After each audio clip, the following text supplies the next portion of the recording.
குடும்பத்தின் தலைவி அவங்களுடைய வாழ்க்கை வரலாறை கேட்கலான்னு வந்திருக்கேன். வணக்கம் மேடம். வணக்கம் சார். ஆமா, உங்கள் திருமணம் ஆகி எத்தனை ஆண்டு ஆகிவிட்டது மேடம்? 25 வருஷம் முடிஞ்சு 26 நடக்குது சார்.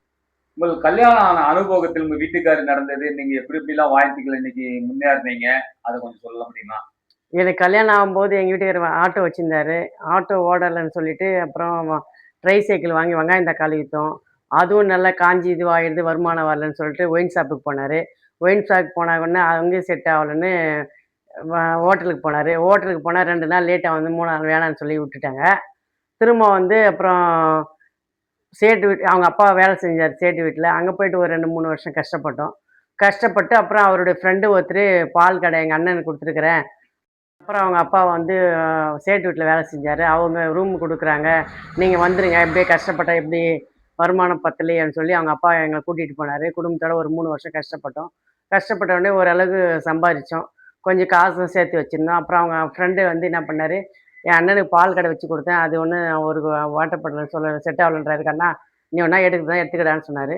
சரி நாங்க அதே அந்த காசு குடுத்துட்டு நாங்க எடுத்தோம். எடுத்துட்டு 2, 3 வருஷம் ஒண்ணும் வியாபாரம் இல்ல. கஷ்டம். ரொம்ப உழைப்பு. அவரு அத விட்டுட்டு என்ன கடைய விட்டுட்டு அவரு வேலைக்கு போனாரு. அப்புறம் கொஞ்சம் கொஞ்சமா ஒரு ஒரு லைனா வாங்கி முன்னேறி பால் கடை வச்சோம். 15 வருஷம் பால் கடை வச்சு பசங்கள்லாம் நல்லா பெருசானாங்க. படிக்க வச்சோம். ஆளுக்கு 2, 2 டிகிரி படிச்சானுங்க. படிச்ச உடனே இப்போ நல்ல நிலைமைக்கு வந்துட்டோம். அவருக்கும் உடம்பு முடியாம ஆயிடுச்சு. சரி நானும் வீடு எல்லாம் வாங்கினேன். இப்ப நல்லா சந்தோஷமா இருக்கிறேங்க. வாழ்க்கையில வந்து நீங்க வாடகை இருந்த அனுபவத்த கொஞ்சம் சொல்லுங்களேன். எத்தனை வீடு வாடகை இருந்திருப்பீங்க? அதாவது வந்து ஒரு 3, 4 வீடு இருந்தேங்க 25 வருஷத்துல. 5வதா நான் சொந்த வீடு வாங்கிட்டேங்க. அந்த வாடகை இருந்த இடத்துல எவ்வளோ நீங்க கஷ்டத்தலாம் அனுபவிச்சீங்க? ரொம்ப கஷ்டங்க வாடகை வீடுனாவே. ட்ரைனேஜ் அடைச்சிங்கன்னா அதுக்கு காசு கேட்பாங்க. கரண்ட்டு பில்லு எக்ஸ்ட்ரா வாங்குவாங்க. தண்ணி 10 குடத்துக்கு மேல விட மாட்டாங்க. தண்ணி பத்தலன்னா நம்ம போயிட்டு வெளிய லாரி தான் காசு குடுத்து வாங்கணும். உறவினர் நம்ம சொந்தக்காரர் வந்தாங்கனாக்கா, தண்ணியே சரியா விடமாட்டாங்க. ரொம்ப கஷ்டப்பட்டேங்க வாடகை வீட்ல. இப்ப நீங்க சொந்த வீடு வாங்கிட்டீங்களா? இப்ப சொந்த வீடு வாங்கிட்டேங்க. ரொம்ப சந்தோஷமா இருக்குதுங்க. வருமானம் கம்மியா இருந்தாலும் நிம்மதியா இருக்கிறேங்க. நிம்மதியா இருக்கிறீங்க. உங்க ஆத்துக்காரர் நான் உங்கட்ட பேசும்போது, அவரு கொஞ்சம் டென்ஷனா தான் இருக்காரு. கையில காசு இல்ல, செலவுக்கு இல்ல, அது இல்ல, இது இல்லன்னு எதனா சொல்றாரா? அவருடைய காசு இல்லைன்னா வாரத்துக்கு 2 நாள் 3 நாள் சும்மா பேசிட்டே தான் இருப்பாங்க. நான் அதெல்லாம் கண்டுக்கிறது இல்லைங்க பெருசா. சரி நம்ம பிள்ளைங்க வளர்ந்துட்டாங்க. இனிமே கல்யாணம் பண்ற வழிய பார்க்கணும். அவர் எதனா பேசினா பேசிட்டு போறேன். நான் எதுவும் பேசுறது இல்லைங்க அவர. அவரு பேசிட்டு போறாருன்னு மட்டும் சொல்றீங்களே, அவரு மேல ஏன் தப்பு? நீங்க ஏன் கமிட்மெண்ட் இது பண்றீங்க? நீங்க ஊர்ல போய் ஒரு வீடு கட்டுனீங்களே, அது தேவையில்லாத செலவு தானே! தேவையில்லாத செலவுன்னு நீங்க சொல்றீங்க. இதுவரைக்கும் அவங்க அண்ணன் வீட்டுக்கு போனோம். எங்க அம்மா வீட்டுக்கு போனோம். சின்ன வயசா இருந்துச்சு பசங்க. போனோம் 2 நாள் 3 நாள் கூட தங்கியிருந்தோம். பார்த்தோம், கேட்டோம். இப்ப வந்து அவங்கவங்க பசங்க கல்யாணம் பண்ற மாரி ஆயிட்டாங்க. இப்ப போய் நம்ம பசங்களும் கல்யாணம் பண்ற மாரி ஆயிட்டாங்க. அடுத்த வீட்ல போய் தங்குறதுக்கு ஈகோ பார்க்குறாங்க.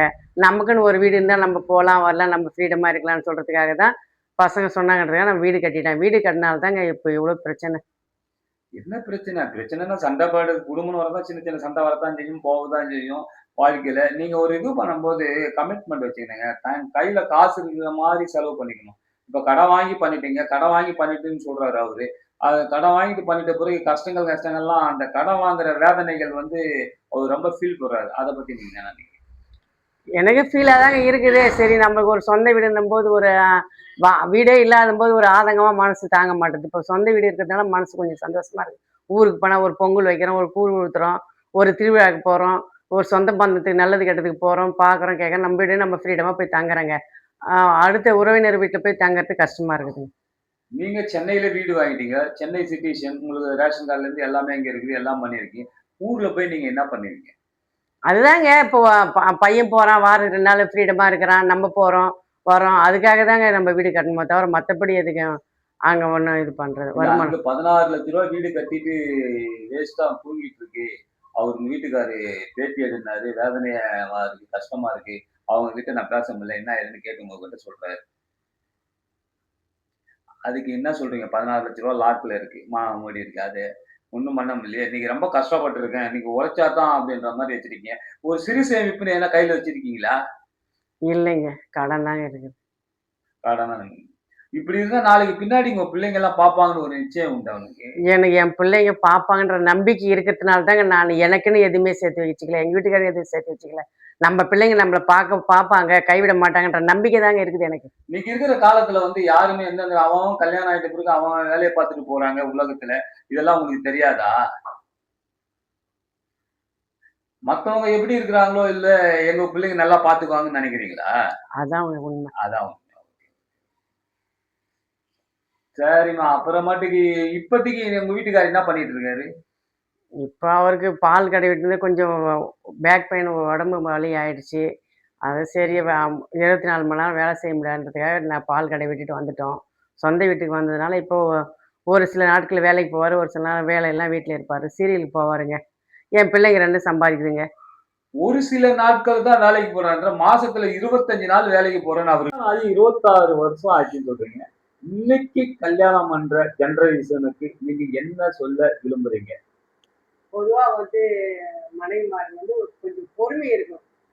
பிள்ளைங்க பேசினாலும், புருஷன் பேசினாலும், மாமியார், மாமனார் பேசினாலும் கொஞ்சம் பொறுமை இருக்கணும். பொறுமை வந்துச்சுன்னா அந்த வீடு வந்து மகாலட்சுமி தானா ஆண்டுங்க.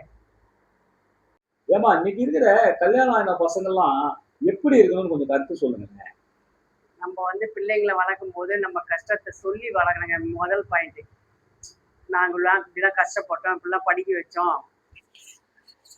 இப்படிலாம் நீங்க ஆளாகுனீங்க. அதனால கஷ்டத்த சொல்லி சொல்லி தான் வளர்க்கணும். பிள்ளைங்க வந்து ஒரு பொருள் கேட்டா கேட்ட உடனே வாங்கி கொடுக்கக்கூடாது. அது 4 தடவ வாங்கி கேட்ட பிற்பாடு தான் வாங்கி கொடுக்கணும்.